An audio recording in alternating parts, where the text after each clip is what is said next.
I would like to comment on something that I think is extremely important to the efforts of this conference as regards contributions of science to the issue before us here, which is kind of the nature of the world and our role in it. And these are all somewhat personal, having to do with my own interactions with people. And the first is an interaction with Heisenberg. And this is in connection with what we heard today about the cosmology. The original Copenhagen interpretation was really about human beings doing experiments that we do here and now and making predictions about them. I wrote a paper called The Copenhagen Interpretation, and that was published in a journal, American Journal of Physics, in 1972. And Heisenberg, I asked Heisenberg to comment upon it, and he basically was complimentary, but he said one question. He said, what about the world before there was any life? And his answer, which was the question raised today, cosmology, his answer was to first cite Plato. Plato's ideas, Plato had the idea of an idealism. There are some ideas out there that are existing somehow apart from human beings and that we're able to access. And his answer was that he thought it was necessary to consider, not in his words, but effectively an objective mind. So he, as an extension of the Copenhagen interpretation into cosmology, he said, essentially, you need a cosmic mind, and referred to Plato's ideas about ideas existing. So that's interesting how he answered this question. By the way, that ties in pretty closely with Hameroff was raising questions about Penrose. And as you probably know, Penrose's answer to these questions was very similar from a different standpoint. How do we have mathematical intuition? And he ultimately ended up citing Plato, idealism, and so his answer to the question was also a Platonic idealism. In other words, there are ideas out there that are somehow apart from our human ideas. So again, we're talking about, they're not using the word cosmic mind or anything like this, but that's basically what both of these answers were. They were cosmic mind. And now, the next topic I want to talk about is when Seiler gave his very nice talk, he emphasized Rudolph Hogg and Hogg's view, and he briefly mentioned that Hogg's view had to do with Whiteheadian ideas, and so he described, and the ideas of Hogg were basically, by the way, Hogg wrote an article, and I communicated with him. He, after he wrote an article, put a subscript saying that, or a postscript saying that actually I had come up with the same sort of Whiteheadian view. And in fact, in my book, I call my main chapter Whiteheadian Interpretation of Quantum Mechanics. And as was mentioned this morning, the Whiteheadian view is that there are these events, and they're psychophysical events that are located in certain regions of space, and the way they are described is psychophysical. In other words, there's a mental aspect that's coming in, and it causes some particular thing to happen in some particular region. And so that was the main idea of Hogg's idea. It's all a Whiteheadian idea, which is basically some sort of overmind that's coming in and causing these events to happen in certain space-time regions. So again, we're moving in that direction of something beyond human mind, but it's mind-like. And the final comment is in Seiler's talk, he described all of these different possibilities and pointed out they have Nobel Prize winners and others supporting all of these different views. But he didn't try to, pin them down and really examine anyone and say, are they all really correct? Are they possible? Are they rational? In that connection, I wrote a paper pointing out that at least for the many worlds interpretation and also for the so-called environmental decoherence interpretation, that they were not fully rational for the reasons I mentioned in my earlier talk, namely this impossibility of getting discrete questions out of a continuum. And by the way, the final thing I have to say is that I wrote that back in '02, and there's never been any sort of rebuttal. And I did talk to a number of Zay and Zurich and others. And just last week, 1 week ago today, there appeared in the Physics Archives a paper that looked at all 8 of the most prominent interpretations of quantum theory and basically said that all 8 of them suffered effectively from the same defect that I talked about and mentioned to you at this conference. So all of these add up, it seemed to me, in the same direction. They're all saying that somehow mind is more than human mind and that there's some sort of a cosmic mind. These are all from various different sources, Whitehead, and so in any case, I think it's all moving in the same direction, and I want to say thank you, that. Henry. I think, a lot of people, by the way, thank you. A lot of people would, in our secular world right now, be more comfortable with objective mind as the phrase. I like that, objective mind. Well, it's kind of neutral, right? But if you want to respond, Rod, because he was referring a lot to your lecture, you want to respond, or you want to say anything right now? Okay. Since you mentioned Rudolph, well, I don't think that idea, which somehow has a lot of attraction to me, that idea would be not so much a cosmic mind.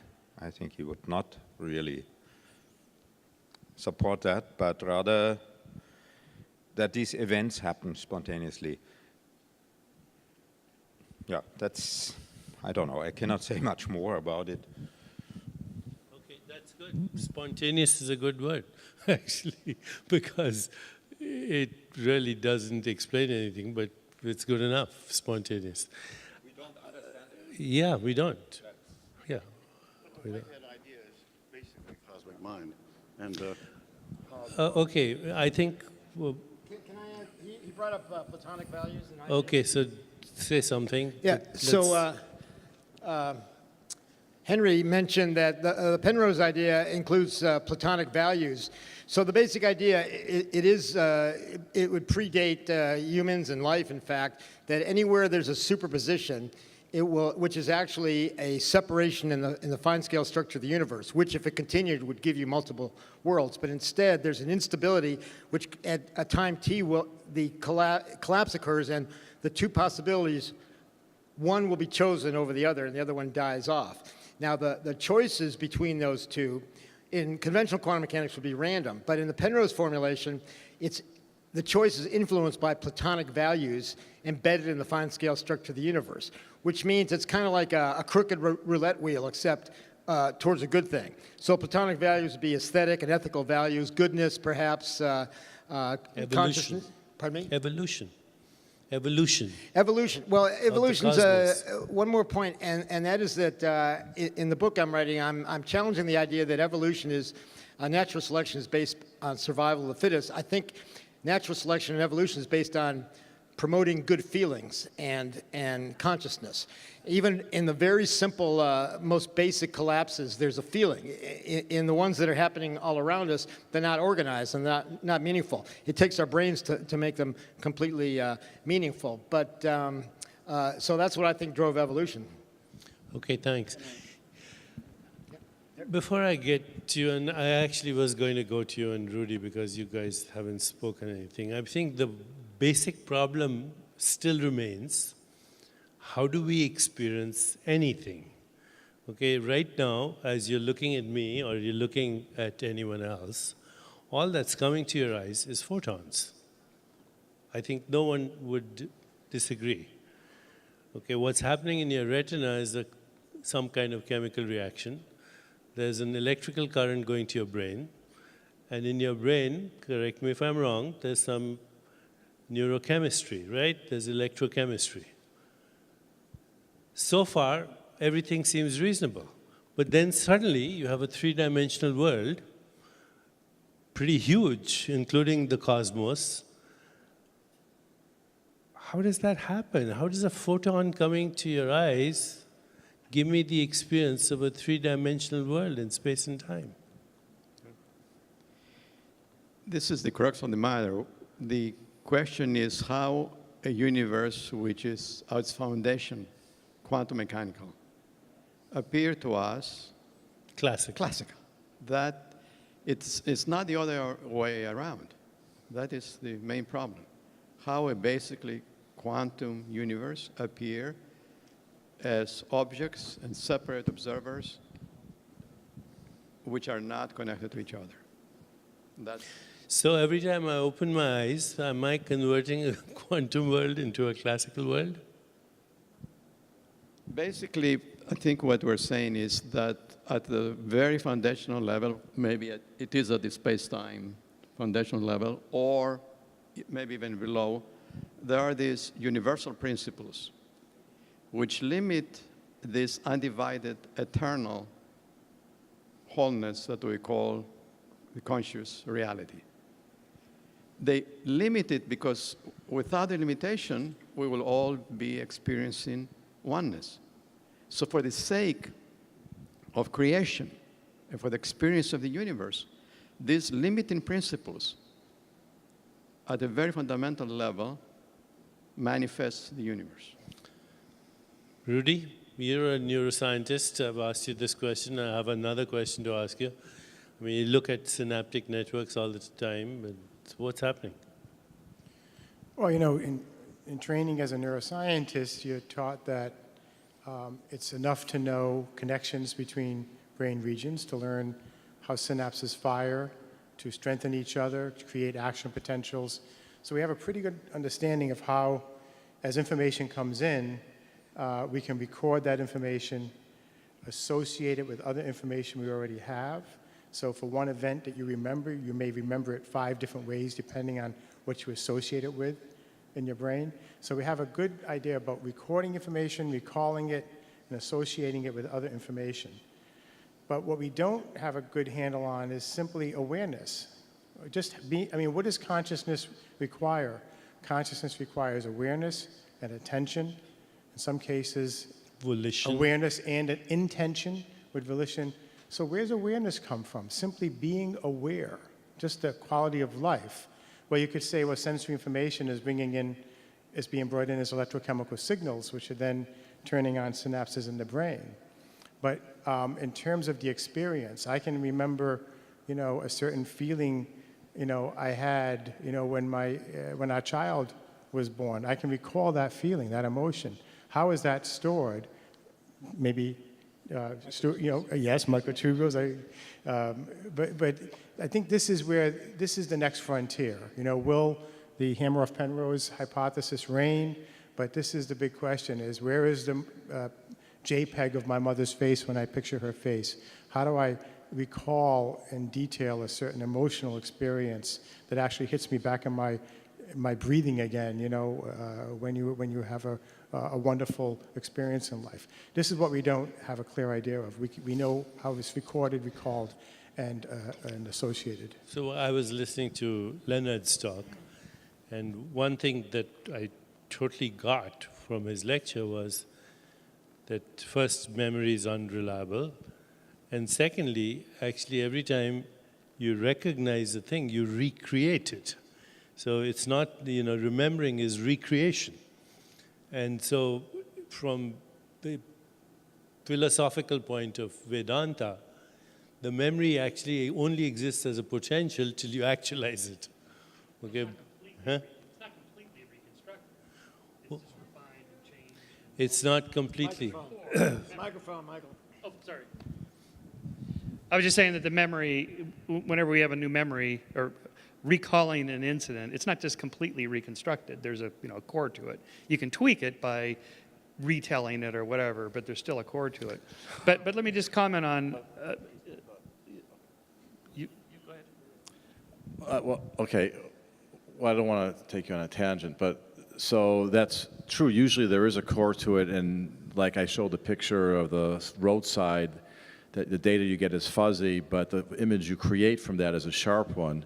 And memory works that way, where you generally have some data and you recreate it, but it doesn't always work that way. You can actually recreate a memory that seems real, that has no basis at all, a false memory.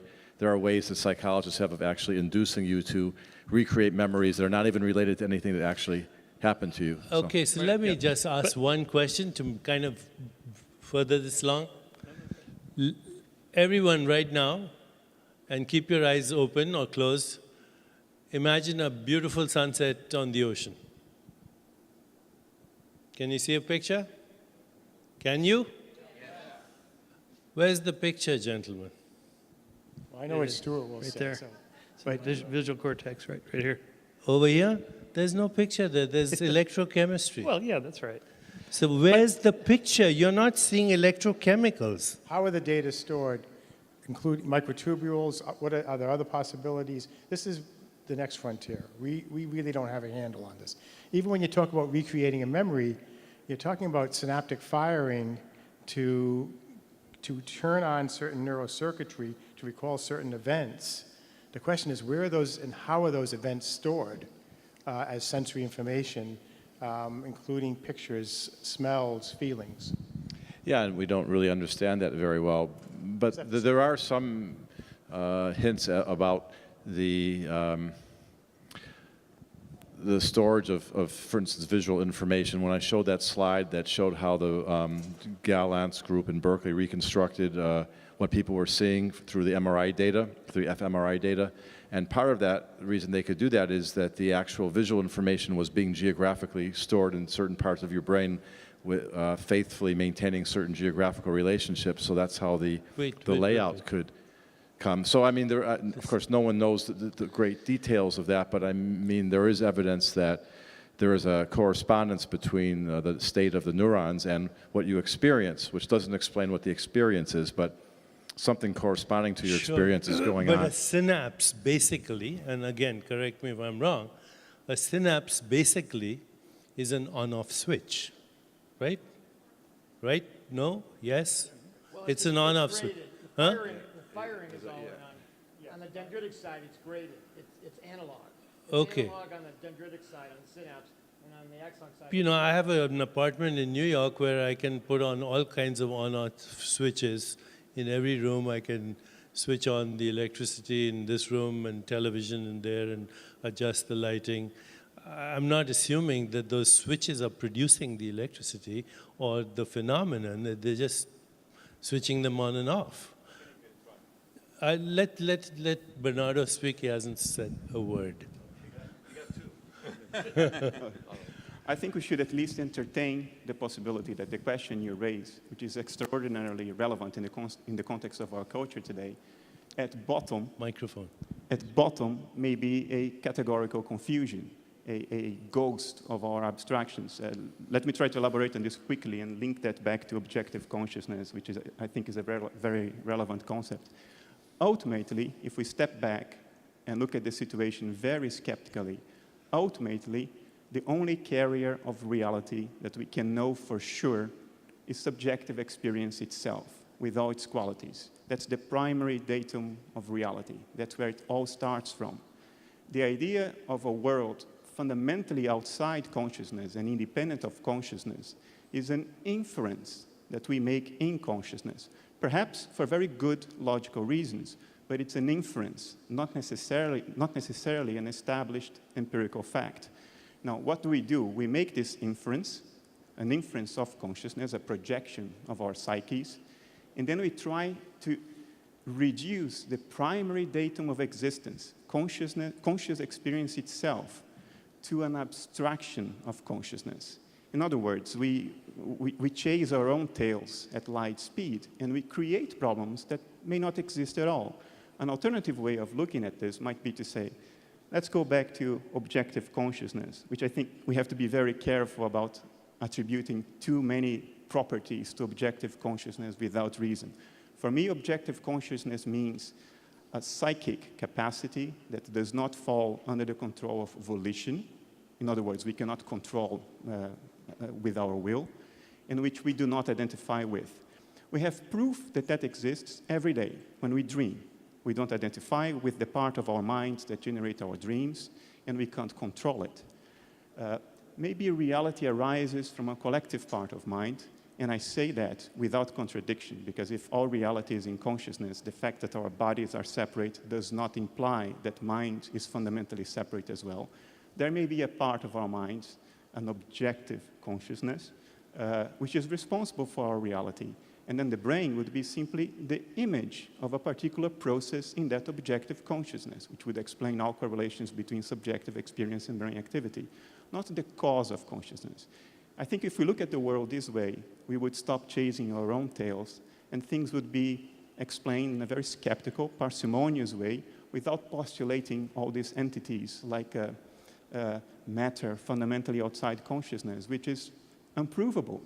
I would claim as unnecessary as the flying spaghetti monster, despite good logical reasons for inferring this material reality. I think they could all be tackled one by one. And by the way, I would enjoy going through this exercise with Michael at some point, if he wants to. Maybe not here now today, but at some point. Okay. I think we would like to open it up to you guys to ask anyone any question. Neil, you have a comment before? Go ahead if you have a comment. You sure? Kamran. Kamran is an internet entrepreneur from Silicon Valley.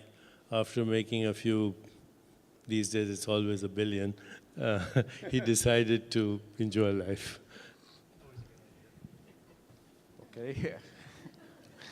I was enjoying life while I was creating my companies too, and life is full of joy. But thanks for the introduction, Deepak. I guess coming back from computer science and electronics background, I'm a little bit confused by your question, Deepak. If through fMRI you could sense a certain level of difference that is readable on the neurons, whether it's 0 and 1 or some shade of gray that changes, then it's just a simple memory. And you know,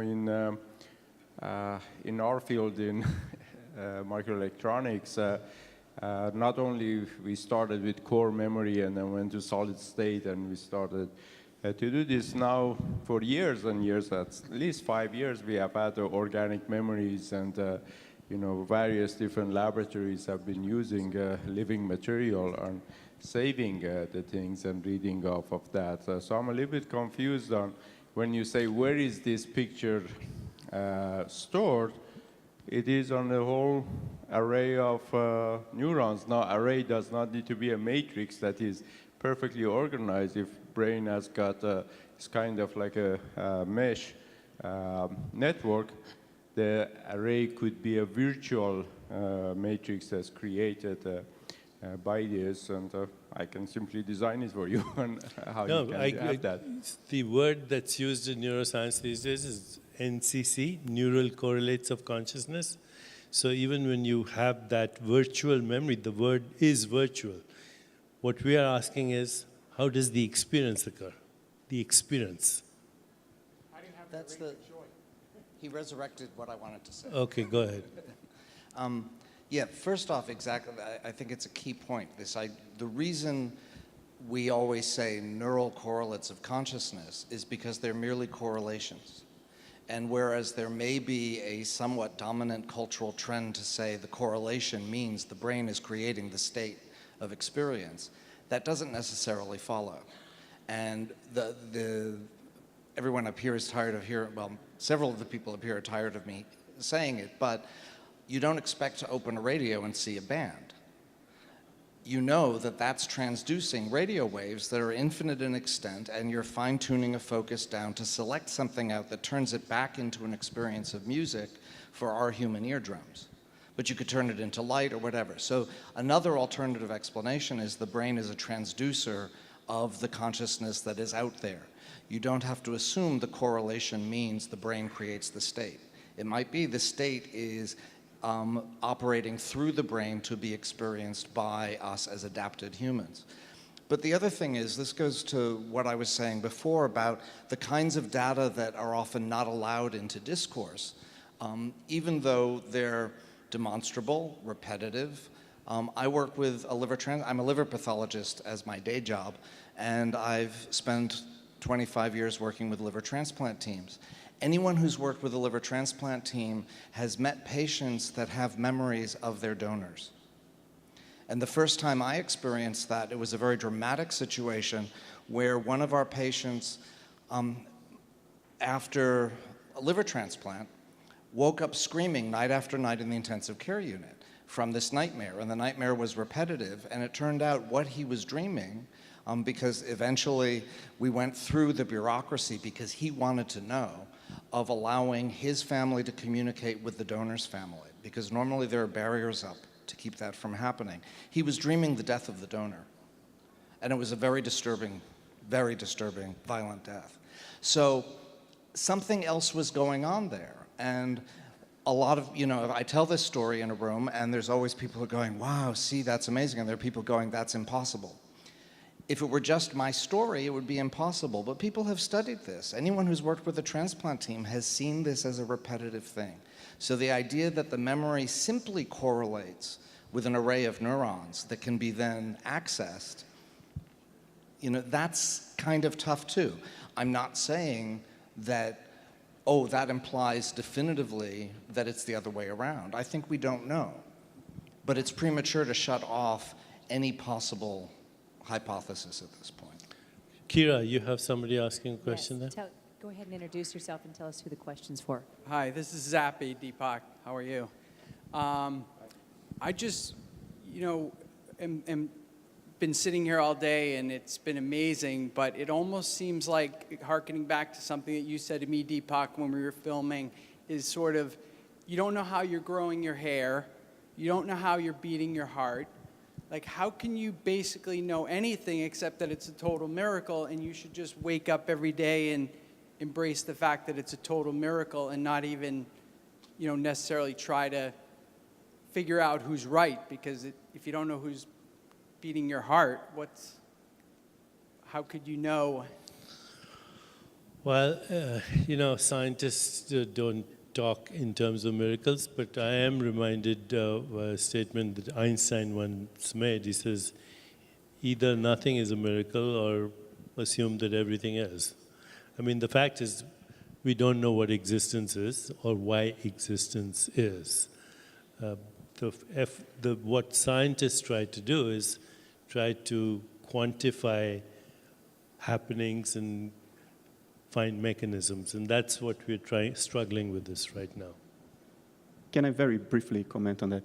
Even if it is a miracle, there is no harm in at least trying to understand what are the patterns and regularities behind this miracle, right? After all, it is this miracle and not some other miracle that tells us something. I think there is no harm in trying to understand that a little further than to just say, it's a miracle, so let's just give up.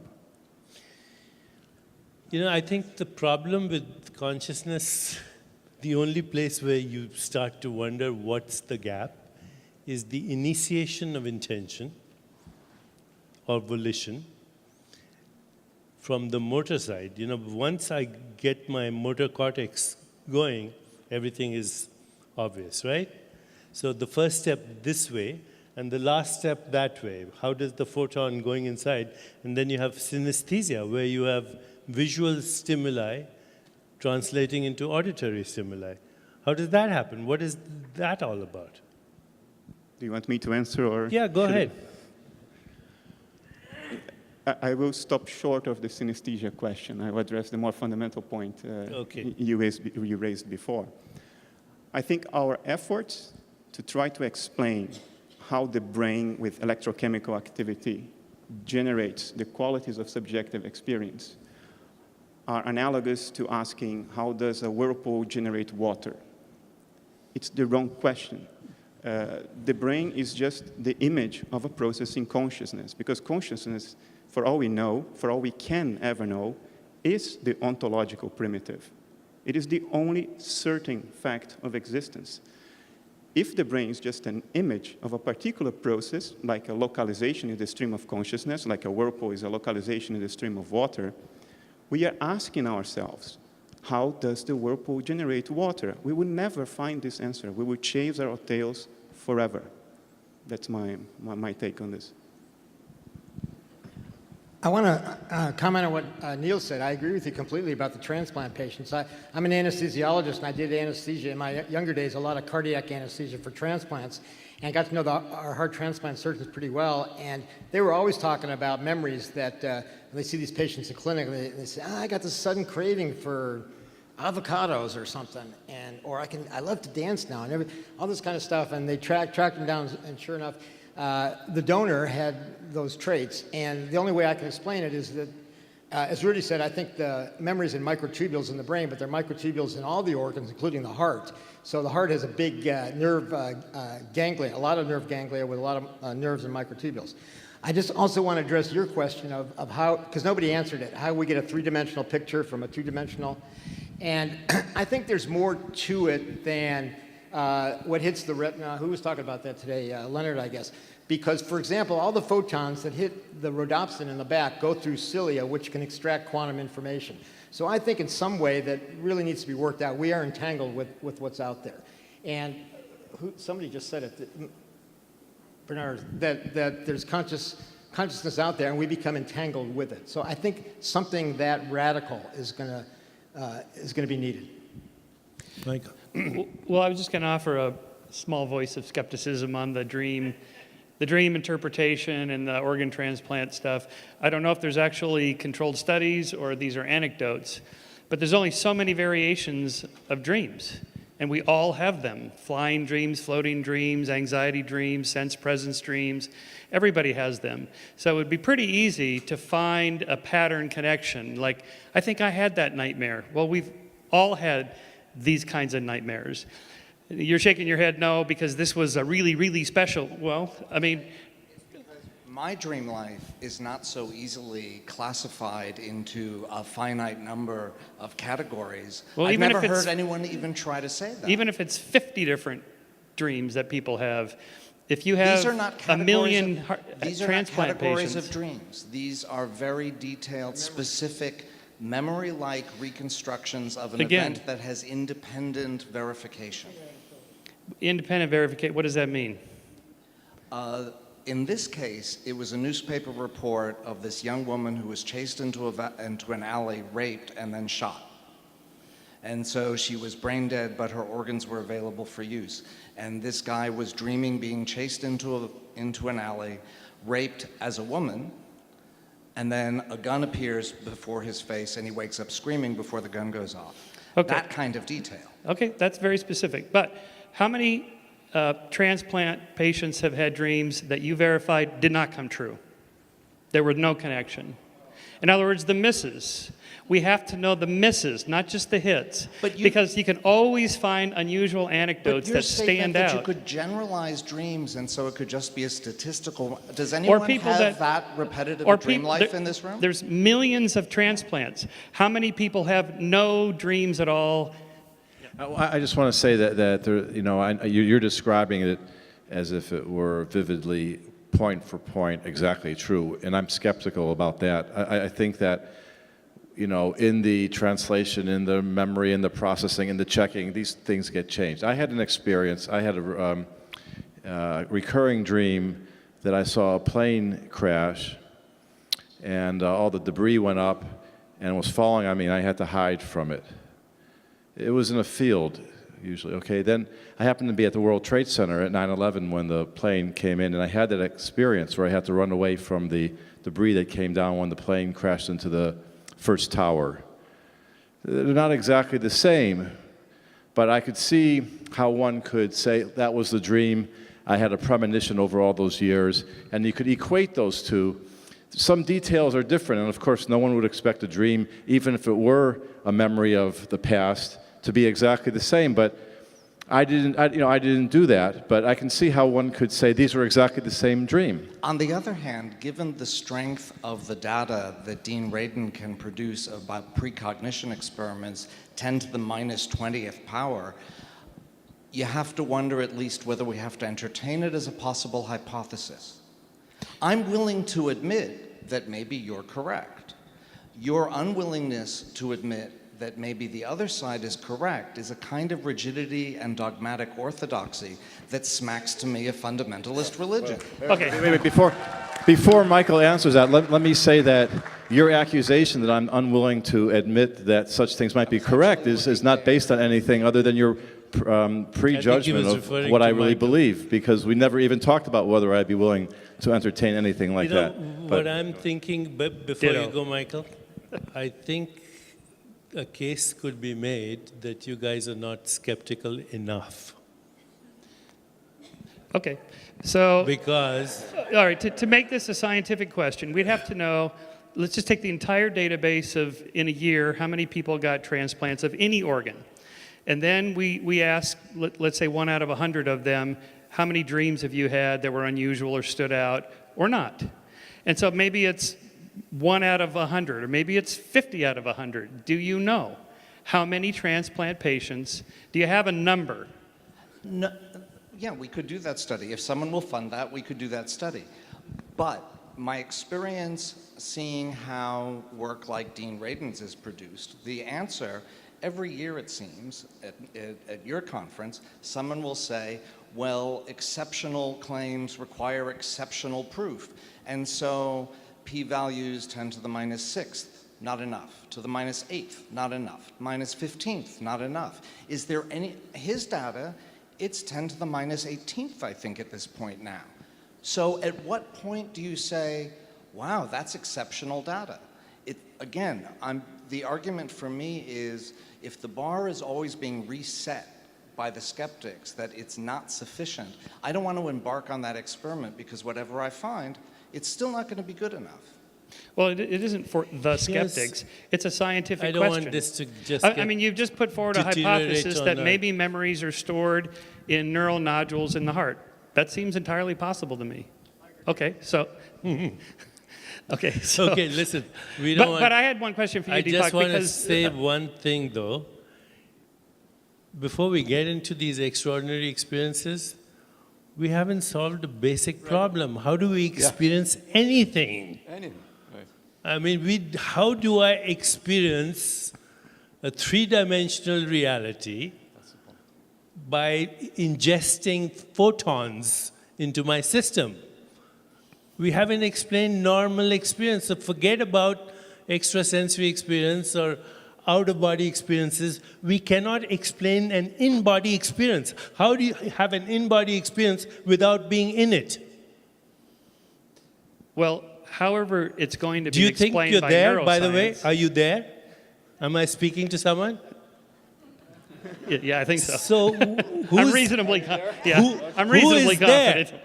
You know, who is there, So- and where is this person that I'm speaking to? We know for sure that down to every last twitch and laugh, it's related to neural activity. We know Neural this, correlates because if you are take, not neural causation. Well, but they're reasonable.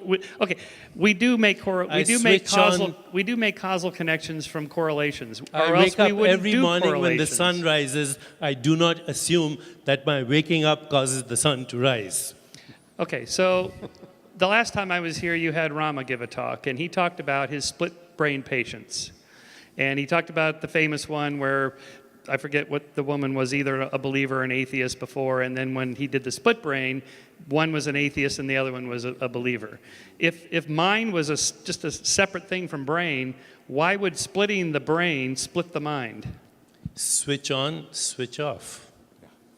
I don't know what that means. I can turn off the But lights. you're saying the mind exists separate from the brain. Can I comment very quickly? You have to distinguish the switch, what's the switch to gain access to the event from the event itself. So we're saying, yes, we understand very well the switches that get to access to certain experiences and events, but how these events, experiences are stored is still the question.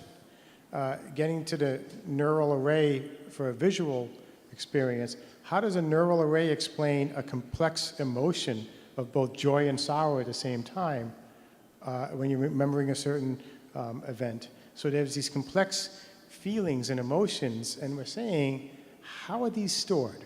How do you store complex emotions? How do you store certain feelings? Never mind a vision, that might be easy. And this is where I think this is the biggest question in neuroscience going forward. We just can't, come up with a good answer. Maybe it will be microtubules.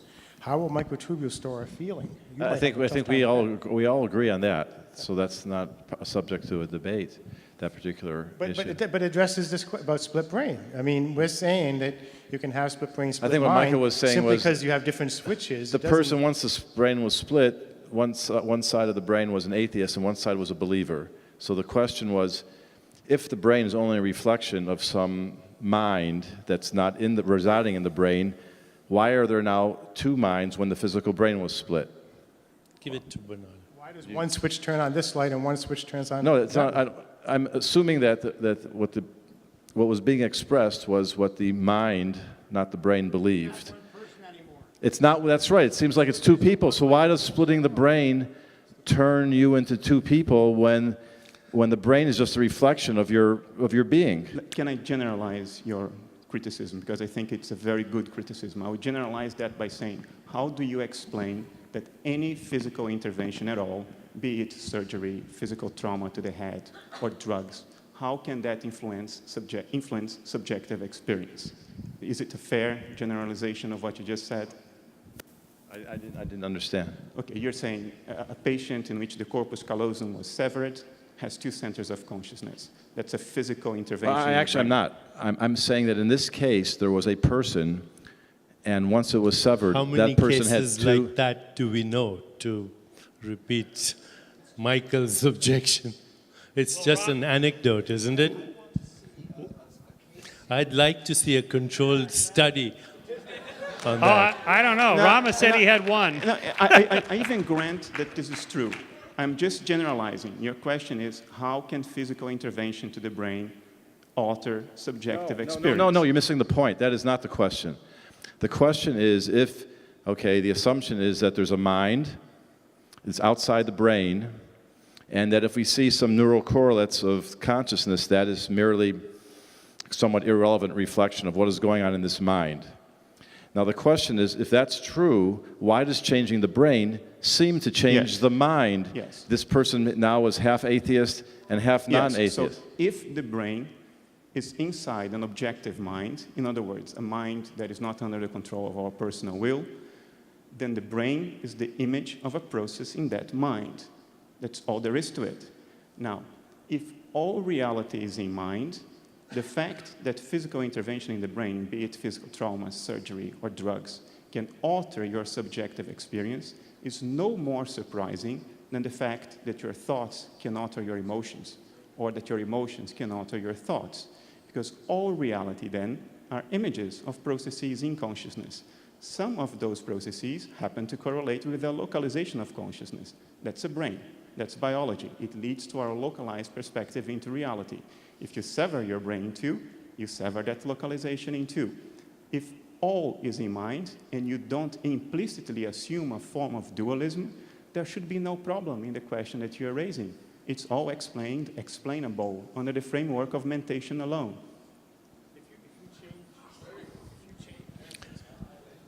Change the neurocircuitry in the brain. Vikram, certain belief systems that were there before may be gone simply because the circuitry is no longer in the same order. So it's not creating a new mind.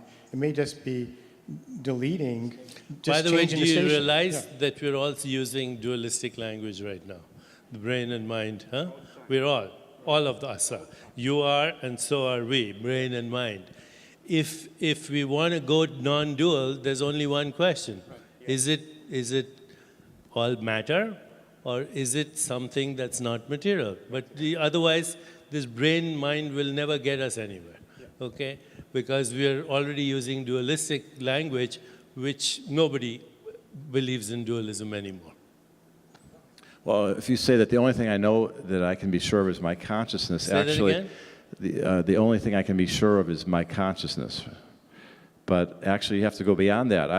I can be sure only of my consciousness. I can't be sure that you exist either, right? So each of us is only sure that we exist, and the rest of us could be illusions. And I agree, you can go that far. I can't prove that that's not true. The question is, how useful is it to think that way? Okay. It's not, we're not saying that there is my consciousness and your consciousness, and, you know, when we say one mind, it really means one mind. You're not saying that, but I'm telling you that I cannot be sure that you really exist. All I know is my own experience. When Bernard says that if it is one reality, let's call it one reality, that manifests in what appear to be opposites, complementary. It's just the way the reality is. It appears always as opposites, but they're not. They're a figment of the mind. Yeah, I mean, you're saying that, but that's your opinion. You know, I understand from your point of view. Are all these neural networks kind of arguing with each other right now? No, I think his point is valid, because he's not begging the question of what I'm putting forward. He's saying, okay, my experience is my own.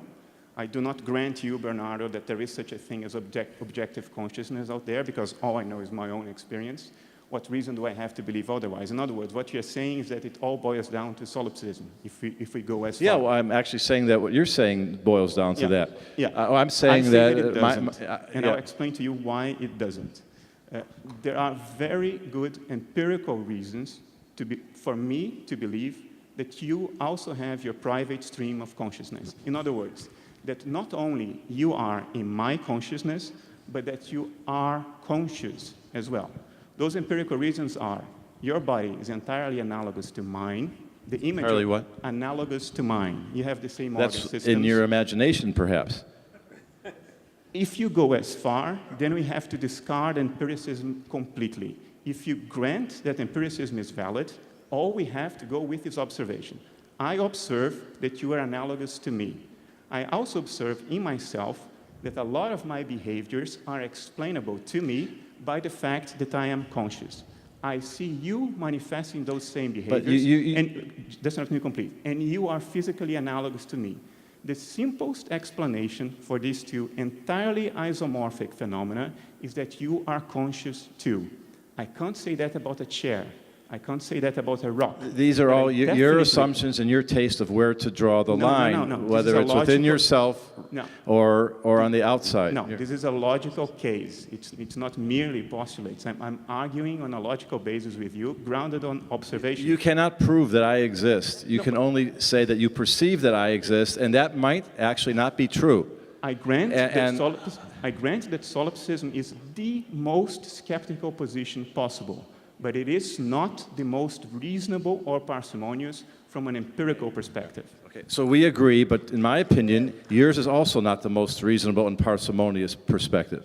You're entitled to any opinion you want to have. I will not dispute that. Can I add one remark from an outsider? I really know nothing about neuroscience and all that.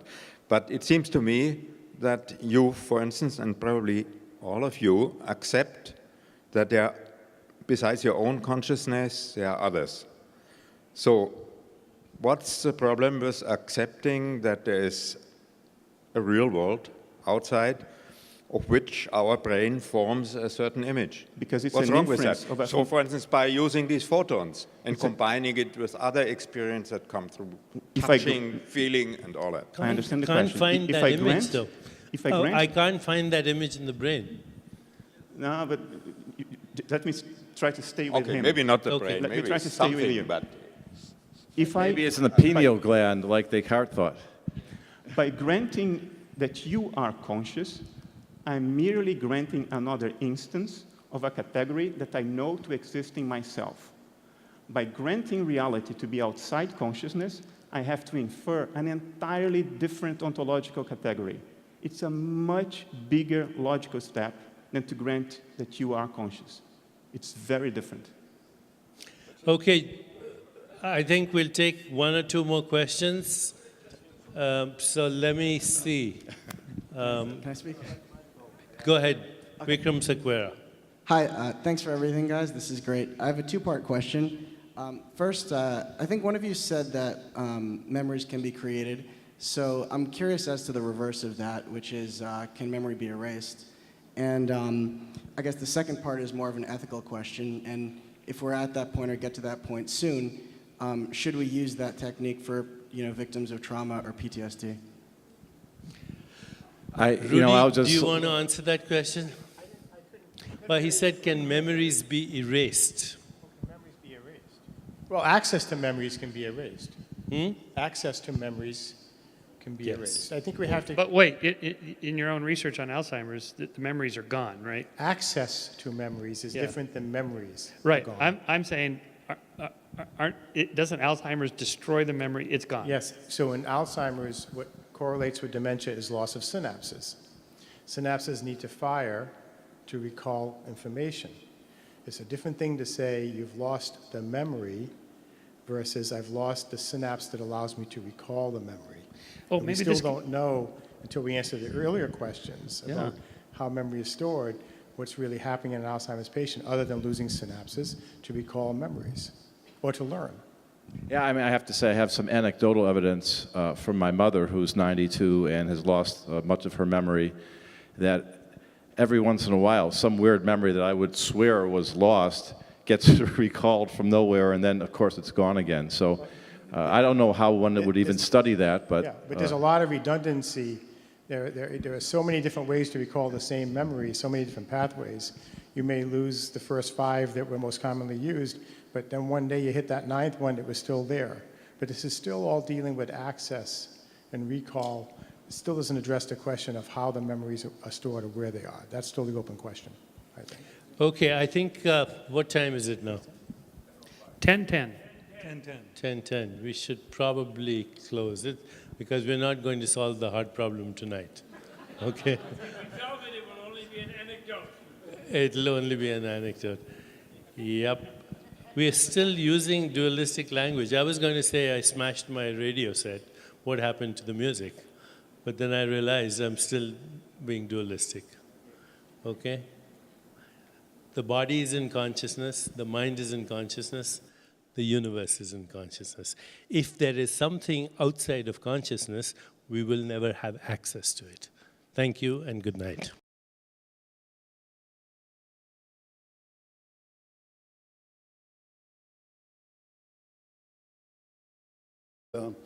As an extension of the Copenhagen interpretation into cosmology, he said, essentially, you need a cosmic mind, and referred to Plato's ideas about ideas existing. So that's interesting how he answered this question. By the way, that ties in pretty closely with Hameroff was raising questions about Penrose. And as you probably know, Penrose's answer to these questions was very similar from a different standpoint. How do we have mathematical intuition? And he ultimately ended up citing Plato, idealism, and so his answer to the question was also a Platonic idealism. In other words, there are ideas out there that are somehow apart from our human ideas. So again, we're talking about, they're not using the word cosmic mind or anything like this, but that's basically what both of these answers were. They were cosmic mind. And now, the next topic I want to talk about is when Seiler gave his very nice talk, he emphasized Rudolph Haag and Haag's view, and he briefly mentioned that Haag's view had to do with Whiteheadian ideas, and so he described, and the ideas of Haag were basically, by the way, Haag wrote an article and I communicated with him. he, after he wrote an article, put a subscript saying that, or a postscript saying that actually I had come up with the same sort of Whiteheadian view. And in fact, in my book, I call my main chapter Whiteheadian Interpretation of Quantum Mechanics.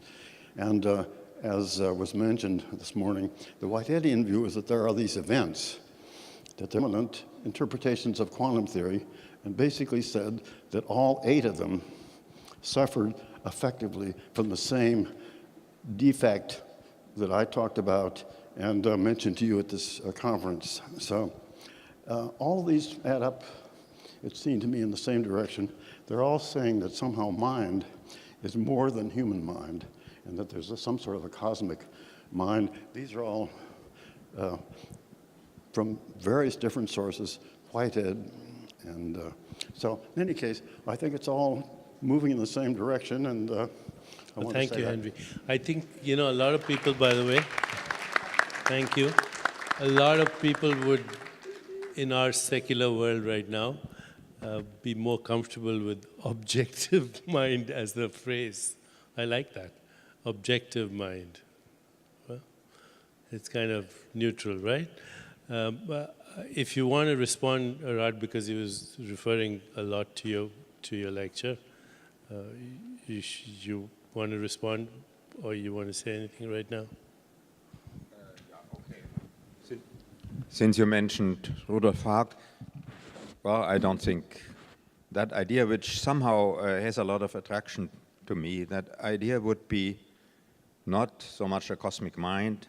I think he would not really support that, but rather that these events happen spontaneously.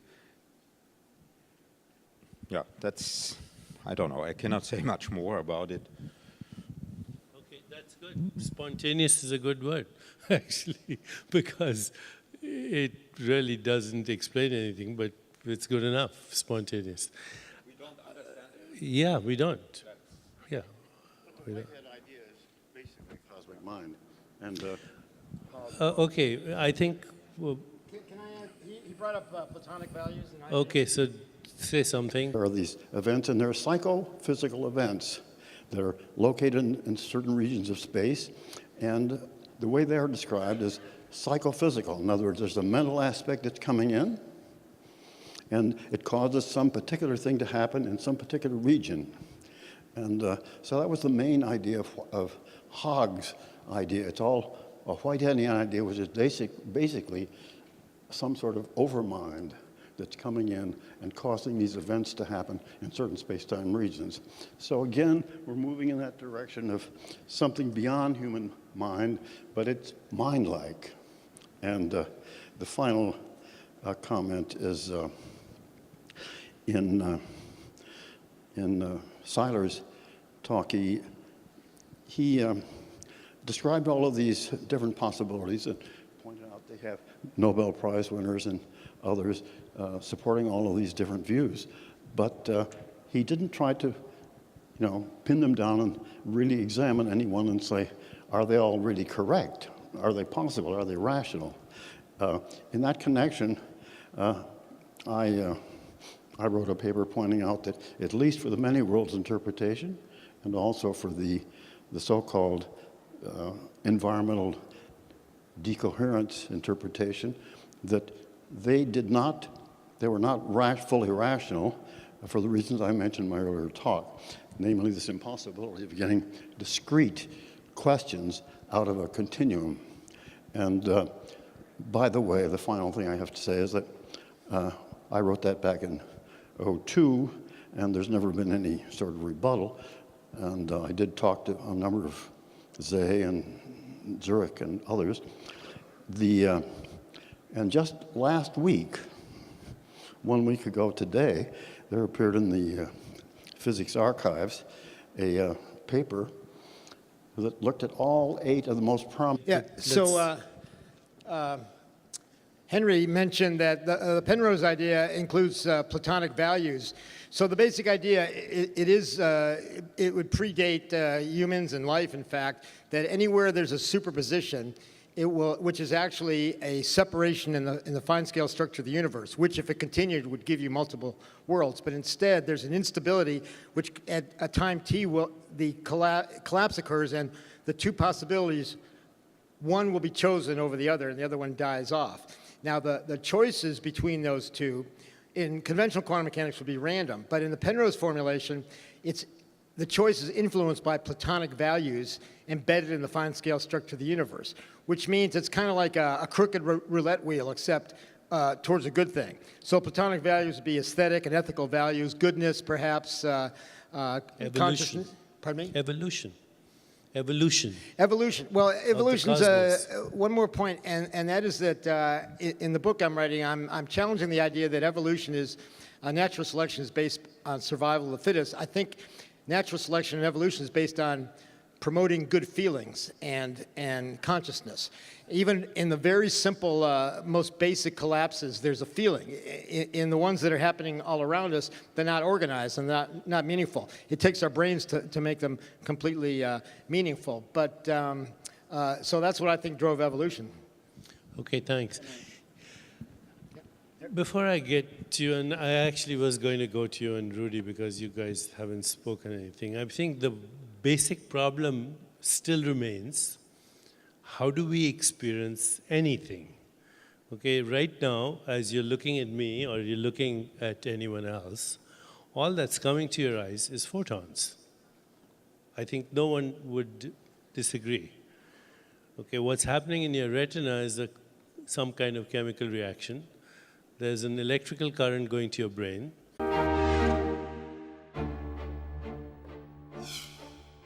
I would like to comment on something that I think is extremely important to the efforts of this conference as regards contributions of science to the issue before us here, which is kind of the nature of the world and our role in it. And these are all somewhat personal, having to do with my own interactions with people. And the first is an interaction with Heisenberg. And this in connection with what we heard today about the cosmology. The original Copenhagen interpretation was really about human beings doing experiments that we do here and now and making predictions about them. I wrote a paper called The Copenhagen Interpretation, and that was published in a journal, American Journal of Physics, in 1972. And Heisenberg, I asked Heisenberg to comment upon it, and he basically was complimentary, but he said one question. He said, what about the world before there was any life? And his answer, which was the question raised today, cosmology, his answer was to first cite Plato. Plato's ideas, you know, Plato had the idea of an idealism. There were some ideas out there that were existing somehow apart from human beings and that we were able to access. And his answer was that he thought it was necessary to consider, not in his words, but effectively an objective mind. So he